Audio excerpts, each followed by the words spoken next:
શરૂઆત આપણે સૌપ્રથમ દીપ પ્રાગટ્યથી કરશું. તો સ્ટેજ ઉપર જે મહેમાન બિરાજમાન છે એઓને વિનંતી કરીએ કે આપણે દીપ પ્રાગટ્ય માટે નીચે આવશે.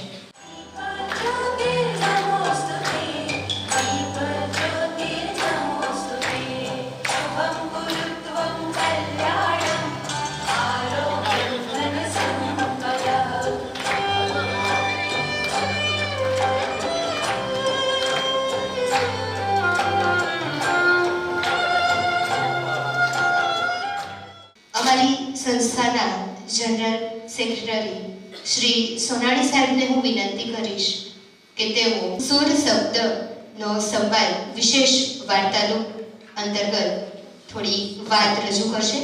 શ્રી સોનાણી સાહેબ. નમસ્કાર. આ સંસ્થાના સંચાલક મિત્રો, સંસ્થાના આચાર્યશ્રી, કર્મવીરો,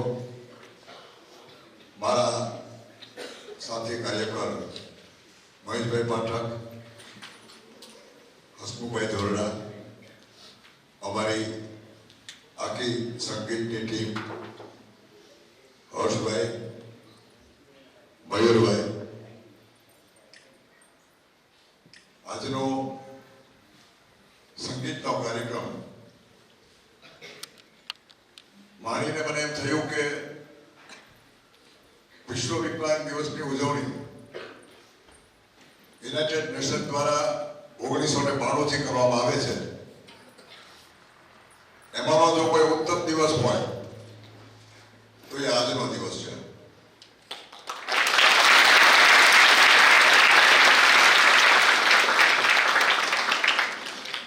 તમને પ્રશ્ન થાય કે શા માટે વિશ્વ વિકલાંગ દિવસના ભાગરૂપે ઘણા બધા કાર્યક્રમો કર્યા, સંસ્થામાં પણ કર્યા, બહાર જઈને પણ કર્યા.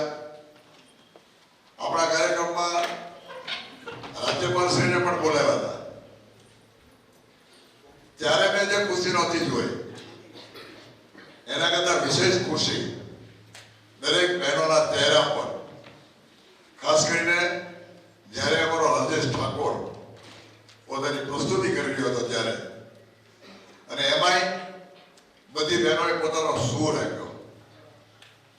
ત્યારે મને એમ થયું કે જે મેં શીર્ષક આપ્યું સૂર શબ્દનો સંવાદ, એ ખરા અર્થમાં ચરિતાર્થ આ લાઠીદળની ઉમૈયા શૈક્ષણિક સંકુલ સંસ્થાએ કરી બતાવ્યો છે.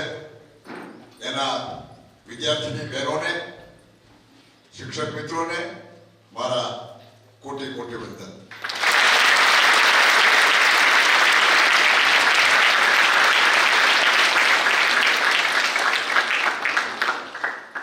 જેનું નામ માં ઉમૈયા સાથે જોડાયું છે એવી આદ્યાશક્તિ દેવી પાર્વતીજીના ચરણોમાં વંદન કરી આ શાળાના શિક્ષક મિત્રો, સંકુલના તમામ વિદ્યાર્થીની બહેનો, સંચાલક મિત્રો, દરેકના હૃદય મંદિરમાં બિરાજમાન માં આદ્યાશક્તિના ચરણોમાં મારા શત શત વંદન.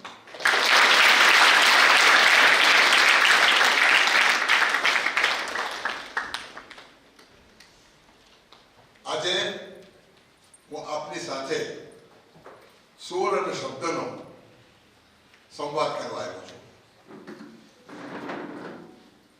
શબ્દમાં કહેવાય નહીં એવી કહાની છે નિહાળ. શબ્દમાં કહેવાય નહીં એવી કહાની છે નિહાળ. વાણીમાં વણાય નહીં એવી વાતો છે વિશાળ. વાણીમાં વણાય નહીં એવી વાતો છે વિશાળ. કેમ કરી ખોલું હું એનું પડાળ, કેમ કરી ખોલું હું એનું પડાળ.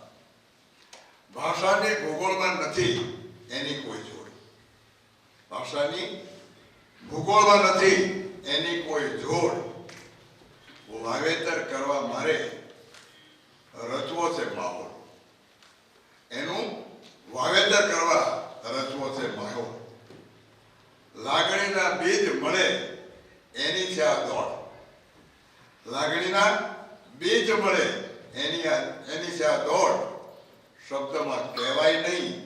એવી કહાની નિહાળ, શબ્દમાં કહેવાય નહીં એવી કહાની નિહાળ, વાણીમાં વણાય નહીં એવી વાતો છે વિશાળ. આ શબ્દમાં એટલા માટે સમાય એવી વાત નથી. મારી કહાની જે રીતે આ સૃષ્ટિમાં શરૂ થઈ, એક તમારે જેવો સંયત્ર બાળક તરીકે મારો જન્મ થાય, ખૂબ સરસ રીતે ઉછેર થઈ રહ્યો હોય અને અચાનક જેમ કોઈ વાદળી ચડી આવે અને વરસાદ પડે એમ કોઈ અભેદી બીમારી, ટાઇફોઇડ તાવ, આંખોમાં ભયંકર દુખાવો, લગભગ 4 થી 4.5 વર્ષની ઉંમર. એ વખતે ઈલાજના બહુ મર્યાદિત સંસાધનો હતા. હોસ્પિટલો હતી નહીં. ભાવનગરમાં માત્ર એક સરટી હોસ્પિટલ. શિક્ષણ પણ વાલીઓએ મેળવેલું નહીં. શું એનો ઉપાય થઈ શકે એની ખબર નહોતી કોઈને. અને ખબર પડે એ પહેલા આંખોની દ્રષ્ટિ જતી રહી. ને એટલા માટે હું કહું છું કે આ શબ્દમાં મુકાય એવી કહાની નથી, પણ છતાં એ કહાની એટલા માટે મહાન અને વિશાળ છે કારણ કે તમે જોયું, તમારી સામે જે પ્રસ્તુતિ થઈ રહી હતી, એકથી એક ચડિયાતી કૃતિઓ લઈને જે કલાકાર મિત્રો પ્રસ્તુત થયા છે, એવા રત્ન કલાકારોને ઘડવાની તક એ આંખો ગુમાવવાથી મને મળી છે. એટલા માટે આ કહાની વિશાળ છે.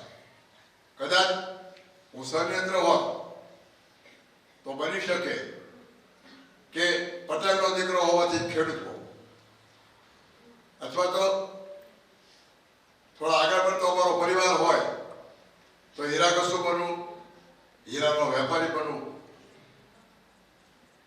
એક ઝવેરી તરીકે પણ મારું નામ પ્રાપ્ત કરી શકું. પણ એ તો થઈ સ્વના કલ્યાણની વાત.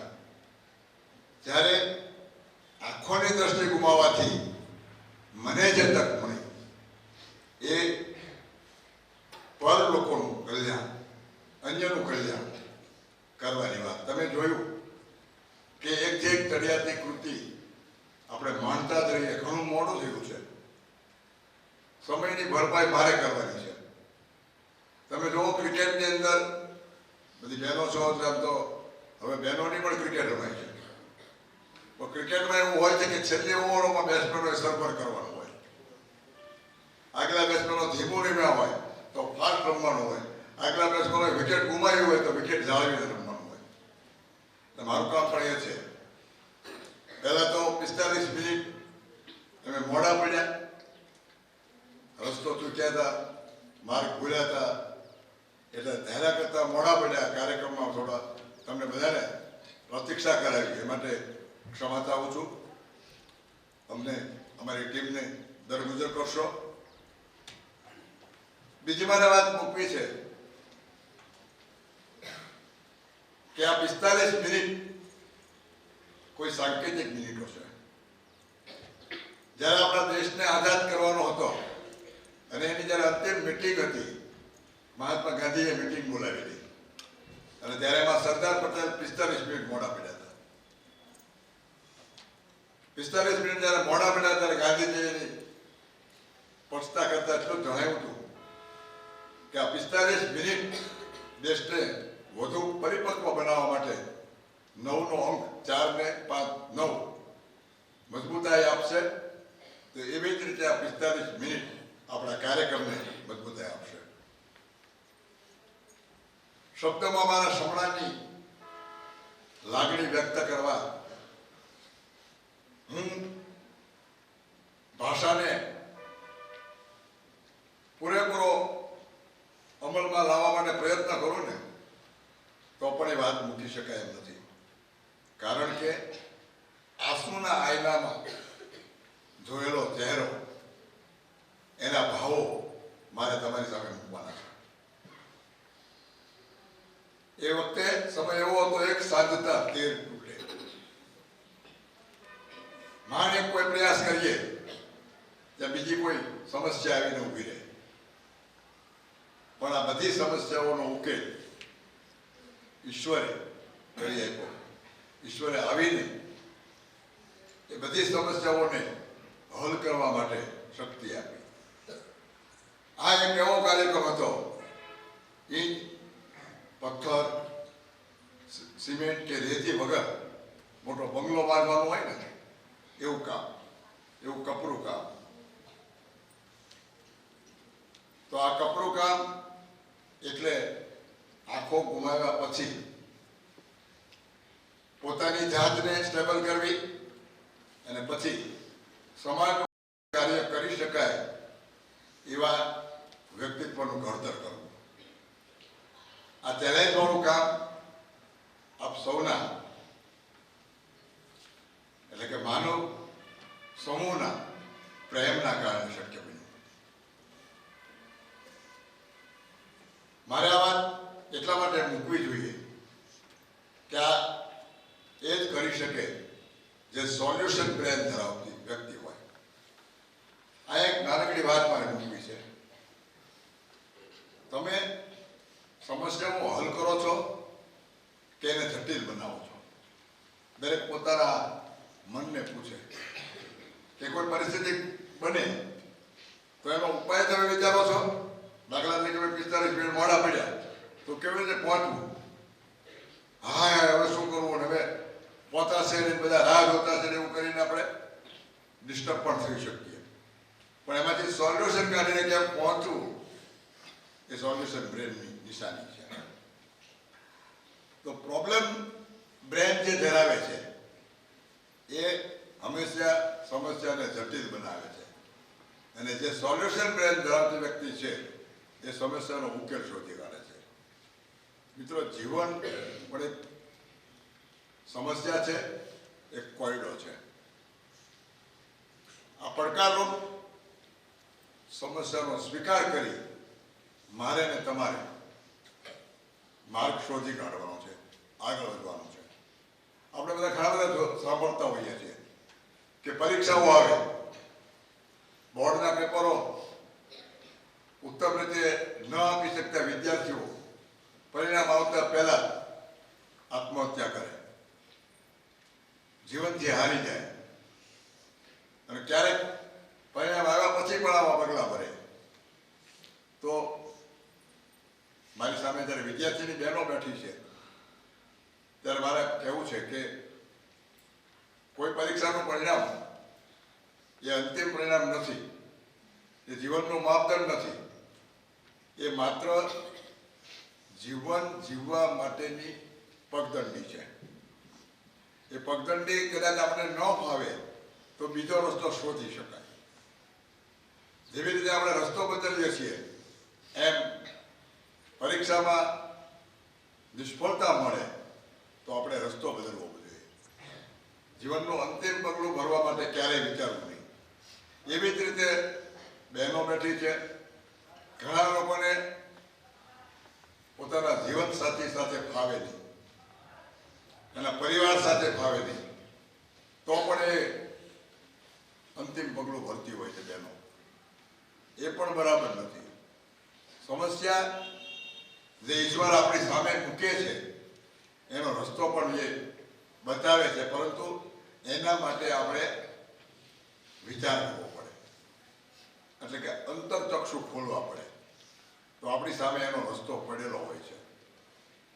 મારે આપ સૌને કહેવું છે કે આંખો નથી એક સમસ્યા હતી, પરંતુ અન્ય ઇન્દ્રિયોનો વિકાસ કરીને સામાન્ય વ્યક્તિઓ પોતાનું જીવન કેવી રીતે જીવે છે એ પ્રયાસ કરવામાં આવે તો તમે જોયું એક પછી એક કલાકાર મિત્રો જે રજૂ પોતાની કૃતિઓ કરતા હતા એ કોઈ પાસે આંખો નથી, તેમ છતાં જેમની પાસે બધી ઇન્દ્રિયો છે એ કામ નથી કરી શકતા આત્મવિશ્વાસ સાથે, એનાથી વધારે બેવડો આત્મવિશ્વાસ સાથે આ પોતાની કૃતિઓ પ્રસ્તુત કરી રહ્યા હતા. તો આ સમસ્યાના ઉકેલની એક વાત છે. કેવી રીતે સમસ્યા ઉકેલી શકે, કેવી રીતે સમસ્યાનો ઉકેલ લાવી શકાય, તમારો હકારાત્મક દ્રષ્ટિકોણ કેળવવાથી શું ફાયદો થાય એની આ વાત છે. તો આપણે પાઠ્યક્રમની અંદર હંમેશા યાદ રાખતા શીખીએ છીએ. કોઈની તારીખ, કોઈની ઘટના, કોઈ સ્થળ, આ બધું આપણને ગોખાવવામાં આવે છે અને ભણાવવામાં આવે છે. પણ મારી દ્રષ્ટિએ એ શિક્ષણ નથી. એ શિક્ષણની રૂપરેખા હોઈ શકે. વાસ્તવિક શિક્ષણ વિકટ સ્થિતિમાં તમારા શિક્ષણનો ઉપયોગ કરીને, વિચાર કરીને તમારા જીવનનો આગલો માર્ગ તમે પ્રસ્થાપિત કરી શકો એ સાચું શિક્ષણ છે. ક્યારેય પાઠ્યક્રમની, અભ્યાસક્રમની એક રૂપરેખા સિવાય વિશેષ તમારે એનું મૂલ્ય આંકવું નહીં.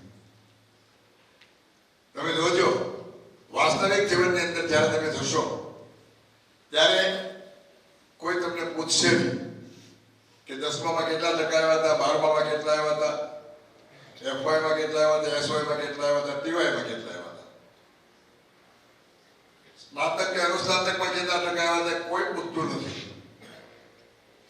જીવનની અંદર તમે શું કરી શકો છો, કેવી રીતે તમે આર્થિક ઉપાર્જન કરી શકો છો, તમારું સમાયોજન સાધી શકો છો, તમારા પરિવારને સંભાળી શકો છો, આ બધી વાતો જીવનમાં શીખવાની હોય છે અને જીવનમાં ઉતારવાની હોય છે. તો મને લાગે છે કે સૌથી મોટી શિક્ષણની એ પદવી તમે પ્રાપ્ત કરી છે. કદાચ લાયકાત મારું ને તમારું એક ઓળખનું યોગદાન આપવા માટેનું પાત્ર હોઈ શકે, પરંતુ ત્યારે એક લાયકાત જે છે એ વ્યક્તિની ઓળખ નથી આપી શકતી. ઘણા બધા મેં એવા જોયા છે કે ગોલ્ડ મેડલ સ્ટુડન્ટ હોય, સારા સારા વક્તા હોય, એને નાની નાની વાતમાં એ નાસીપાસ થઈ જાય, નારાજ થઈ જાય, જીવનથી હારી જાય અને મેં તમને આગળ કહ્યું એમ અંતિમ પગલા સુધી પહોંચી જાય. એવી અનેક વાતો હું ને તમે જાણીએ છીએ. આંખ ન હોવી એ સમસ્યા નથી, પરંતુ આંખ ન હોય અને એ સ્વીકાર કરીને બીજાના આધારિત જીવન જીવવું એ મોટી સમસ્યા છે. તમે જુઓ કે લુઈ બ્રેલ, જેમણે માત્ર આંખો ગુમાવીને પોતાનો વિકાસ નથી કર્યો, પણ બીજા લોકો પણ ખૂબ સારી રીતે ભણી શકે એવી લિપિ બનાવી, બ્રેલ લિપિ. હેલન કેલર, જે આંખે તો નથી જ, પણ શ્રવણ શક્તિ પણ એની પાસે નહોતી, સાંભળી પણ નહોતા શકતા. તેમ છતાં સુલેમાનની સહાયથી એમણે શિક્ષણ મેળવ્યું. શિક્ષણ મેળવ્યું એટલું જ નહીં, પ્રકૃતિને એટલી બધી એમણે હસ્તગત કરી કે એમના પ્રકૃતિના જે વર્ણનો છે એ સનેત્ર વ્યક્તિ કરી ન શકે એવી એમની ભાષા છે, એવી ભાષાની એની લઢણ છે, અને વાંચતા જ રહીએ સતત એવું એમનું કાર્ય છે. એટલે જરૂરી નથી કે તમારી પાસે કઈ ઇન્દ્રિય છે ને કઈ નથી.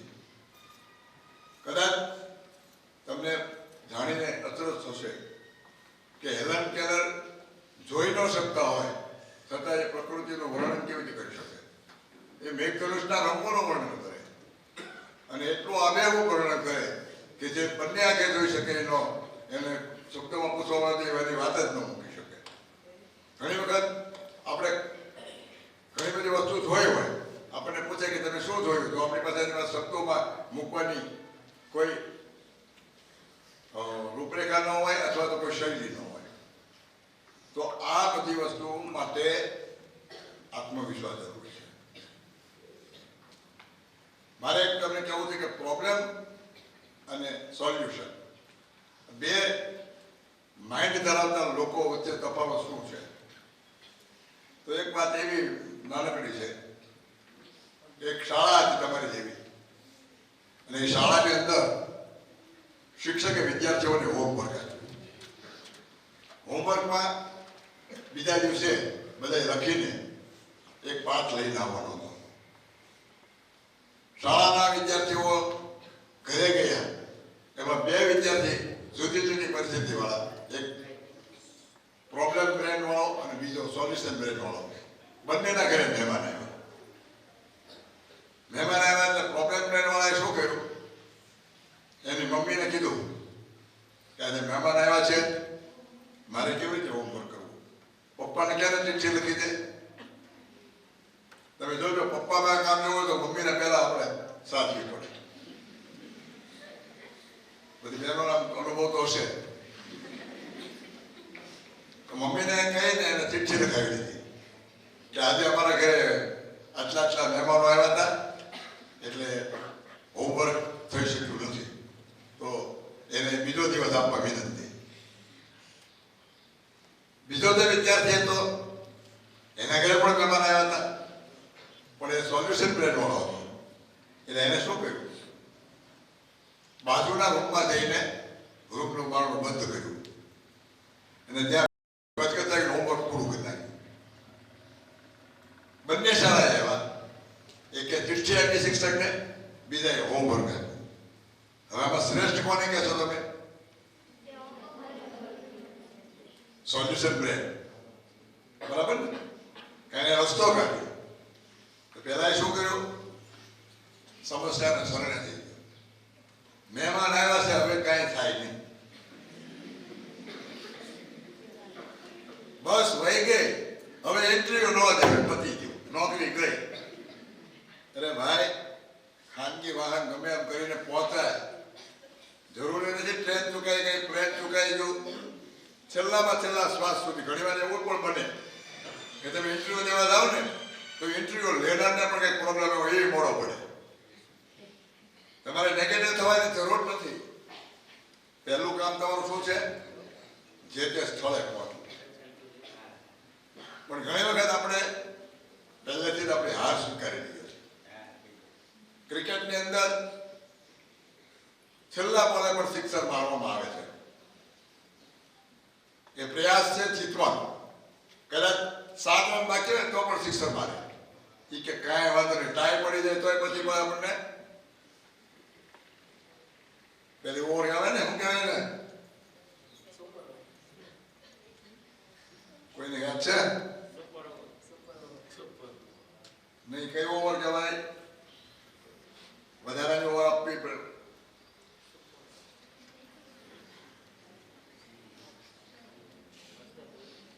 નથી ખબર? 20 ઓવરની મેચ માની લો, 20 ઓવરમાં 2 ના સરખા રન થાય તો વધારાની એક ઓવર રમાડવામાં આવે, કોઈ ઓવર કહેવાય? સુપર ઓવર કહેવાય.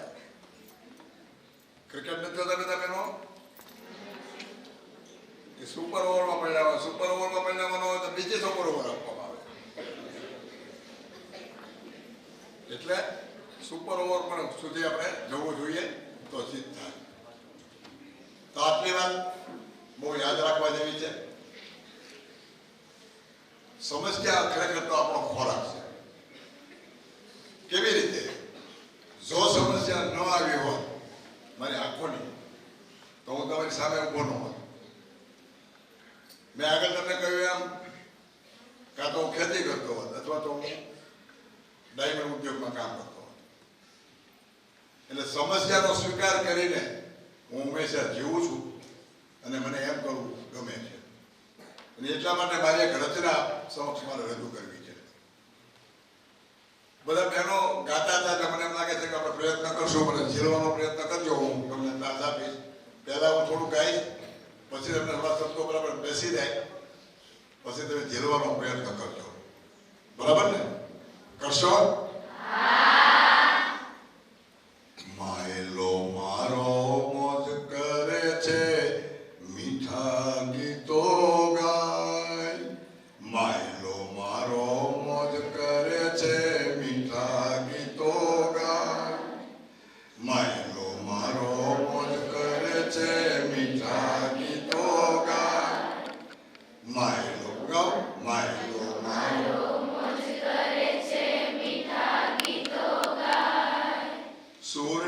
શબ્દ આજ જડે છે અક્ષર થઈ રહેલાય સૂરને શબ્દ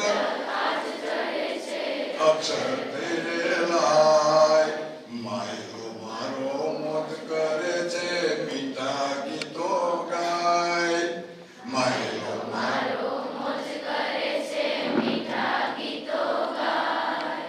હૈયાની હવેલી ખોલી સુખનો દર્શો થાળ હૈયાની હવેલી ખોલી સુખનો દર્શો થાળ શબ્દ નાતો ગાનમાં બેસી પ્રેમે કરશું વાત શબ્દ નાતો ગાનમાં બેસી પ્રેમે કરશું વાત માયલો મારો મોજ કરે છે મીઠા ગીતો ગાય માયલો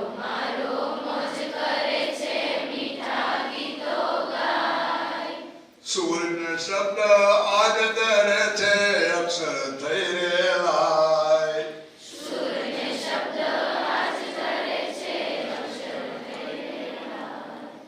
માનવતાની મેળીએ મળવા ચાલે છે સંવાદ માનવતાની મેળીએ મળવા ચાલે છે સંવાદ માનવતાની મેળીએ મળવા ચાલે છે સંવાદ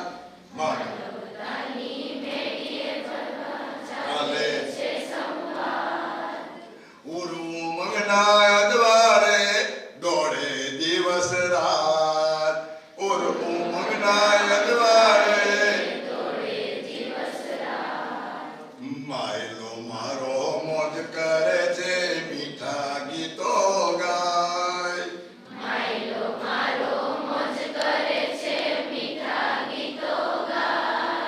સૂરને શબ્દ આજ જડે છે અક્ષર થઈ રહેલાય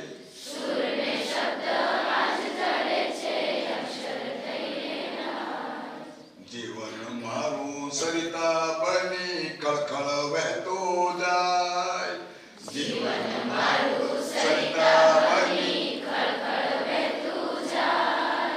જગ હરિયાળો જોવા જગમગ શમણા દેતું જાય જગ હરિયાળો જોવા જગમગ શમણા દેતું જાય માયલો મારો મોજ કરે છે મીઠા ગીતો ગાય સૂરને શબ્દ આજ જડે છે અક્ષર થઈ રહેલાય માયલો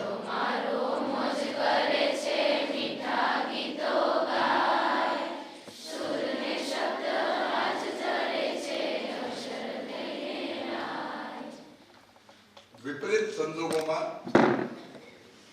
આનંદ અનુભવવો એ આ ગીતનો સંદેશ છે માયલો અર્થાત આપણો આત્મા એ મોજ કરે છે એટલે કોઈ રંજ નથી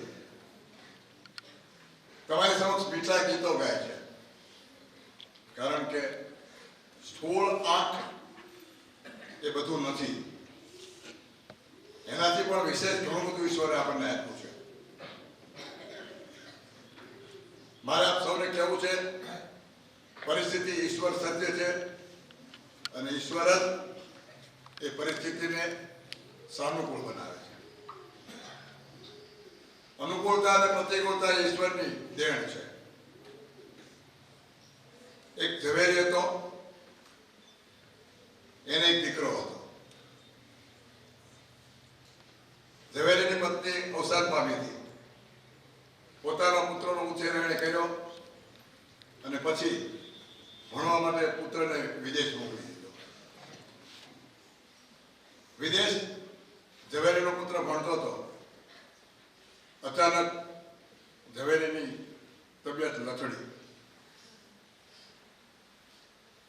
ભયંકર બીમારીની નિશાની દેખાણી એટલે પોતાના ગુરુ પાસે પહોંચી ગયો ગુરુનું માર્ગદર્શન લીધું કે મારી બીમારી જોતા મને લાગતું નથી કે હું સાજો થઈશું મારો દીકરો ફોરેન ભણવા ગયો છે વિદેશ ભણવા ગયો છે એ પાછો આવશે ત્યારે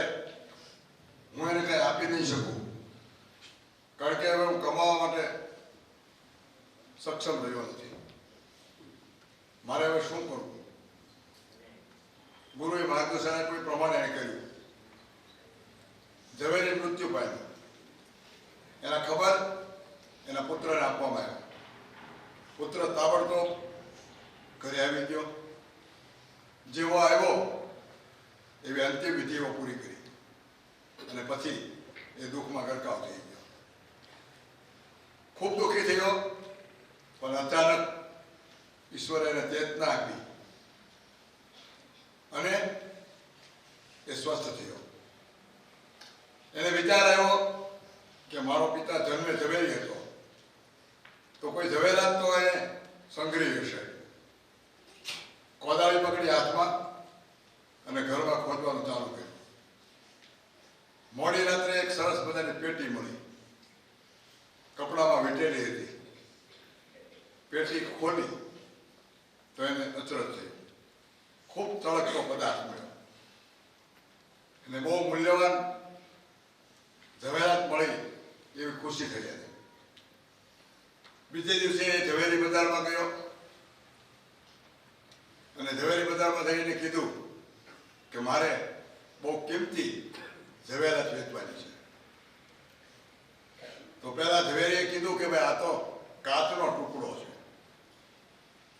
બીજાને કીધું, ત્રીજાને કીધું, ચાર પાસે ગયો, બધાએ કીધું કાચનો ટુકડો છે. છેલ્લો એક એવો ઝવેરી મળ્યો કે આનું બહુ મોટું મૂલ્ય છે. તને આ લોકોએ એટલા માટે કીધું કે એની પાસે એટલા પૈસા જ નહોતા. હવે હું તને એક શરતે આ તારો કિંમતી મૂલ્યવાન પદાર્થ જે છે એવું સ્વીકારીને ખરીદીને તને પૈસા એક સાથે નહીં આપી શકું. તારી જરૂરિયાત પ્રમાણે તને હું પૈસા આપીશ. બીજું, એના બદલામાં તારે મારી પેઢીમાં કામ કરવું પડશે. છોકરાને થયું કે મારી પાસે આમ પણ નોકરી નથી, તો કામ કરવામાં કઈ વાંધો નહીં.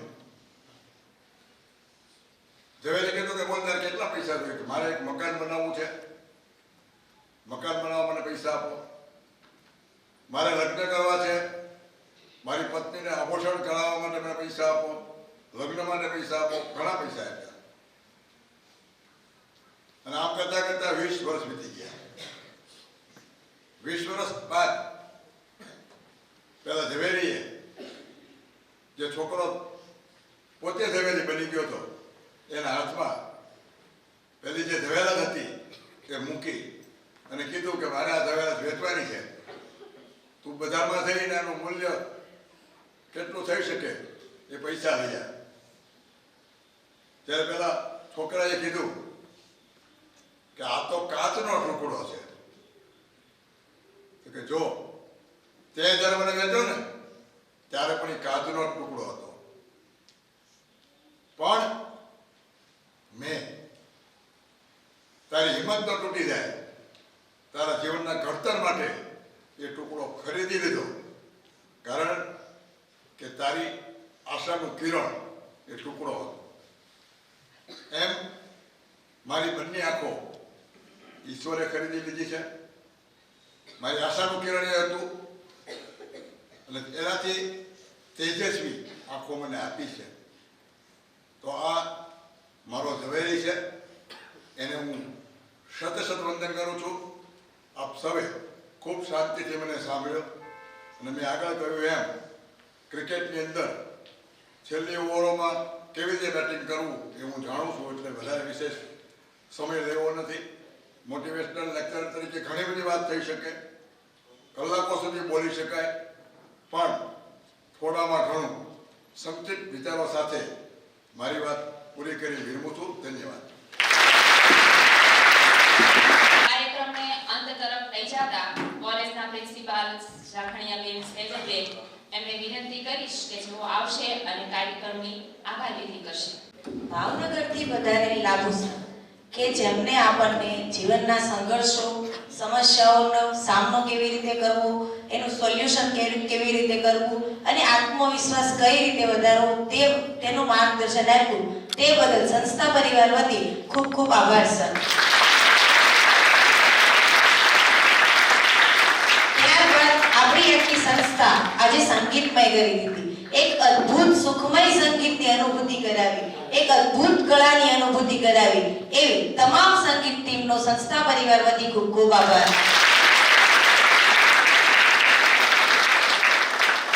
હજી એક આશા છે આપણને, એક સરને રિક્વેસ્ટ કરીએ કે ફરીવાર તમે અહીંયા આવો અને આવી સંગીતની અનુભૂતિ કરાવો અને મોટિવેશન જે છે એ અમને પૂરું પાડો. એની માટે હું લાભુ સરને વિનંતી કરીશ કે ફરી તમે એકવાર અમારી સંસ્થામાં આવો.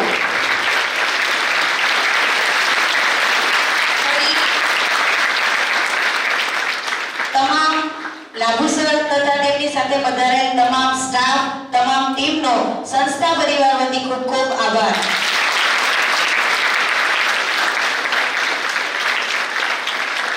માધ્યમિકના પ્રિન્સિપલ તેમજ ઉચ્ચતર માધ્યમિકના પ્રિન્સિપલ, તમામ સ્ટાફ અને વાલી વિદ્યાર્થીની બહેનો કે આટલા લાંબા સમયથી સરની આવ્યા એને કલાક પહેલા આપણે આવીને બેસી ગયા, એટલે આટલા લાંબા સમયથી તમે ખૂબ શાંતિથી પ્રોગ્રામ સાંભળ્યો અને ખૂબ મજા કરી તે બદલ તમામ વાલી વિદ્યાર્થીનો ખૂબ ખૂબ આભાર.